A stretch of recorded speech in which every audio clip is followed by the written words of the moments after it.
اهلا بكم يا اصدقاء في قناة رزق الالكترونيات. النهاردة ان شاء الله هنشوف موضوع مهم جدا جدا، ازاي افحص الموتور. طبعا احنا كنا عاملين فيديو بالسيريا، وهنشوف الفيديو ده بالافوميتر، ازاي افحصه وازاي اعرف هو هيديني كام اوم. تمام، وازاي اوصله بالكهرباء.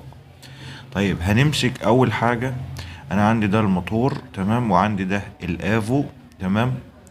بظبطه على 200 اوم او على 2 كيلو اوم، تمام. بظبط المؤشر بتاعه، وبعد كده ببدأ ان انا هفحص ازاي بقى. زي ما موضح في الشكل كده يا اصدقاء، هاخد الاحمر والازرق، يعني هاخد المجسين دول كده. انا ظبطت الافوميتر بتاعي، وهاخد المجسين دول، هحط واحد على الاحمر وواحد على الازرق. هيديني كام؟ هيديني 171 اوم، تمام، زي ما شايفين كده 171 اوم. هاخد الاحمر بقى والاصفر، هيديني 179 اوم. يبقى انا كده قست الطرفين دول وقست الطرفين دول، تمام. هاجي بقى هشيل المجس من على الاحمر، وهاخد الازرق والاصفر مع بعض. هيديني كام بقى؟ المفروض ان انا اجمعهم على بعض يديني 350. يبقى الطرفين دول هيديني 350 او، تمام. يبقى انا كده قست الاحمر والازرق 171. طب الاحمر والاصفر 179. طيب ليه بقى الاصفر والازرق اداني 350 اوم؟ لان دول نهاية الملف. نهاية الملف ده مع نهاية الملف ده، تمام، جمعناهم طبعا يدينا 350 اوم. كده يبقى الموتور سليم 100%. عرفنا كده يا اصدقاء؟ يبقى ده كده طريقة الفحص اهو.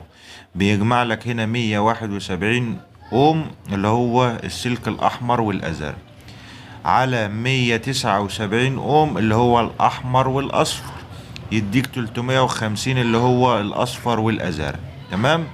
كده يبقى الموتور سليم. طيب هنعمل ايه بقى دلوقتي؟ هنشوف طريقة توصيل الكهرباء.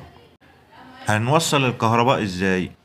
انا عندي هحتاج طبعا الكباستور او المكثف، تمام، او في المناطق الشعبية بيقولوا عليها المقاومة.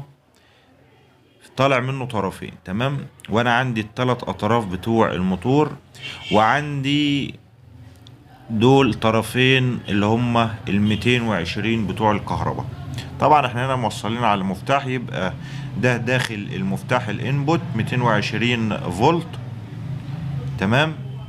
اول ما هرفع المفتاح طبعا ال 220 هتبقى في المنطقة اللي عليها السهم دي، تمام. طيب هوصل ازاي؟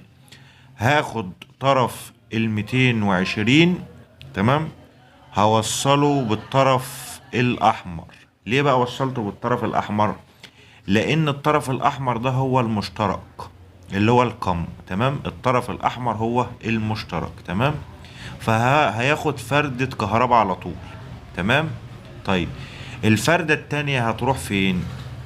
الفردة التانية هتروح على السلك الازرق والمكثف. السلك الازرق والمكثف. طيب الطرف الاصفر بتوع الموتور هيروح فين؟ هيروح على الطرف التاني للمكثف. طيب حد هيقول لي انت كده وصلت على السلك الازرق، مع ان السلك الازرق عطيني 171 اوم.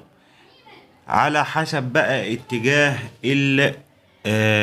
الموتور. يعني انا لو وصلت على السلك الازرق الموتور هيلف اتجاه، لو انا خدت الكهرباء على السلك الاصفر هيلف الاتجاه الاخر، تمام كده. يبقى هشوف انا هوصل على انهي اتجاه. طبعا الصح ان انت بتوصل على الاوم الاعلى اللي هو 179 اوم، تمام كده يا اصدقاء. يبقى انا كده فردتين الكهرباء، واحد طالع على القم المشترك على طول للموتور، والطرف التاني رايح على السلك الازرق وطرف من المكثف. هيفضل معايا طرف من المكثف هيروح على السلك الاصفر للموتور. دي كده طريقة توصيل الكهرباء بالموتور. يبقى احنا كده عرفنا الفحص وعرفنا ازاي اوصل الموتور بالكهرباء. ارجو اكون قدمت معلومة بسيطة. لو استفدت من الفيديو يا ريت تدعمنا باللايك والاشتراك في القناة وتفعيل الجرس عشان يوصلكم اشعار بكل جديد وكل فيديوهاتنا الحصرية. شكرا ليكم واشوفكم في فيديو جديد.